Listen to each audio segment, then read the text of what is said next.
என் பெயர் பொன்கவேன். என் பெயர் கணேஷ்குமார். நாங்கள் விருதுநகர் மாவட்டம் சாத்தூர் ஒன்றியம் சிவலிங்கபுரம் ஊராட்சி ஒன்றிய நடுநிலைப் பள்ளியில் படிக்கிறோம். நாங்கள் மெழுகுச்சுடரின் அமைப்பை பற்றி செய்து காட்டப் போகிறோம்.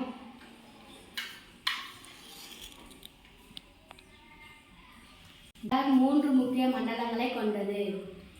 வெளிப்புற சுடர் எரிபொருள் முழுமையான எரிதல் நடைபெறும் பகுதி. நீல நிறத்தை கொண்ட வெப்பமான பகுதி. சுடர் ஒளிராத பகுதி. சுடரின் நடுப்பகுதி எரிபொருள் குறைவாக எரிதல் நடைபெறும் பகுதி. இது மஞ்சள் நிறத்தை கொண்ட வெப்பமான பகுதி. ஒரு சுடரின் ஒளிரும் பகுதி.